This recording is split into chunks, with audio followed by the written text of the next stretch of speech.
The making of honey, from flower to table. As we all know, honey is produced by bees. Honey is created from nectar, which is collected by foragers and returned and stored in the comb of the hive. The nectar that is extracted from flowers varies greatly in color.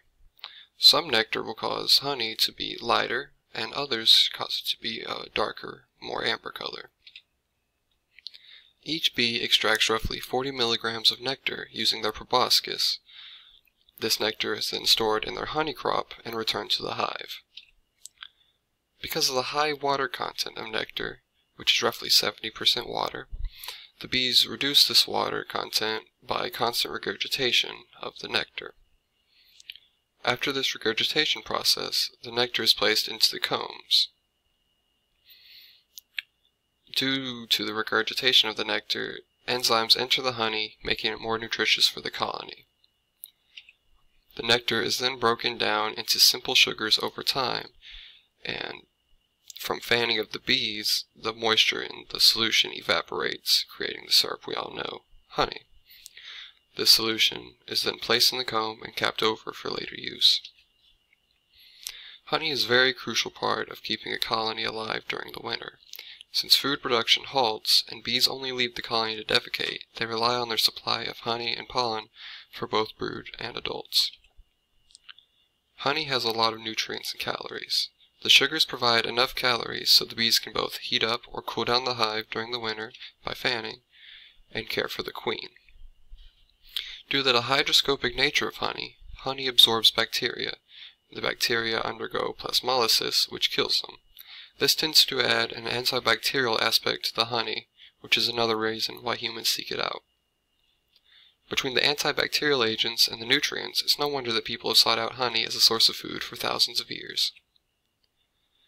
The basic process in the industry of honey gathering is that first, the capped combs that contain the honey are inspected, and the wax cap is removed. The frames of these combs are then placed in an extractor. The extractor is a centrifuge that forces the honey out of the combs through rapid spinning. Next, the honey that's taken from the centrifuge is placed through a strainer to clean out the honey. This removes comb and wax particles along with any stray bees. To be more in-depth, these industries tend to have their own bee boxes and apiaries that they extract from. Before extracting the honeycombs, the beekeeper puts on a protective suit that normally includes a helmet and gloves to protect them. The beekeeper smokes the hive using a smoker, which causes the bees to settle and makes them gorge on the honey, due to them believing that there's a fire. The beekeeper then checks if the honey is capped by tapping the comb. If it leaks out, they opt out of that comb. Capped honey is the completed honey that they're looking for. If they're at least 2/3 uncapped, the beekeeper takes those combs and scrapes them using a long-handled uncapping fork. They handle the combs with this fork and are placed into a container to take with them. When these combs are taken, they then place them in a centrifuge, which uses centrifugal force to force the honey out of the caps. The force is pretty weak, since they don't want the combs to break. The honey then lands on the walls of the centrifuge and drips down to a container. This container tends to have sieves that filter out the wax and debris when the honey is poured out and placed into drums. After being placed in the drums, they settle into a large tank, and the honey is heated to 120 to 124 degrees Fahrenheit.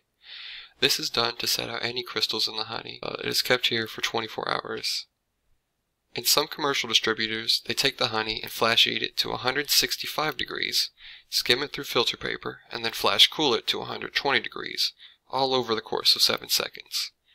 This heat process removes a lot of the bacteria, and in turn some of the nutritional benefits, but it makes it a more attractive, lighter color that many consumers prefer. Most of the time, they leave a small portion out of the process, however, leaving some unprocessed honey, which is darker, more nutritious, and cloudier. Afterwards, the honey is taken, rechecked, and taken for canning. The honey is pumped into jars, made of either plastic or glass depending on the company, and is then shipped to retailers for purchase. There are many different factors that vary from every company. Each company holds their own standard of moisture that's in the honey, but the average is 17.9%. A common method for distributors to change moisture content is to blend different kinds of honey gathered from various beekeepers. This allows them to reach the desired moisture, nutritional, and color content that they want. Since beekeepers have to maximize honey production, they try to prevent overcrowding or oversaturation of the hive by preventing pests and controlling the hive reproduction. If not maintained, the bees instead spend most of their time caring for young and reproducing instead of full honey production. If left alone, overpopulation could lead to swarming and other unwanted colonies living in the area. While the honey business is a large factor of the bee business, there are some other commercial products that come with beekeeping: wax, pollen, royal jelly, and propolis. While pollen and royal jelly are most commonly kept in the business or for hobby beekeeping, wax and propolis have a large market in the commercial and consumer businesses.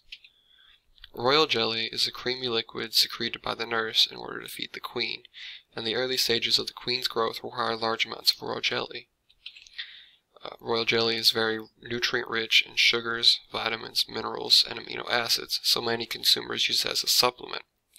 Some people even claim that it prolongs youthful skin, increases energy, and helps stave off anxiety, sleeplessness, and memory loss. Wax and propolis are simply scraped off by beekeepers and are mostly sold to businesses. The wax is fairly important to various kinds of soaps, candles, art materials, certain prescription drugs, furniture polish, and cosmetics. Propolis is used by bees as a disinfectant to cover the hive, reduce the size of openings of the hive, and to seal any other unwanted cracks and openings. However, some consumers use the propolis medicinally. It can be used as a disinfectant in humans, to heal receding gums, treat corns, or upper respiratory infections, and can also be used to varnish certain instruments, such as violins. Despite the difficulty of maintaining beehives through pest removal, health monitoring, and keeping the process gentle, the pollination these bees provide is very vital to pollinating other commercial foods, such as almonds, melons, and blueberries. The pollination these bees provide is valued at $10 billion annually. The process of beekeeping and creating honey is important to many aspects of our lives.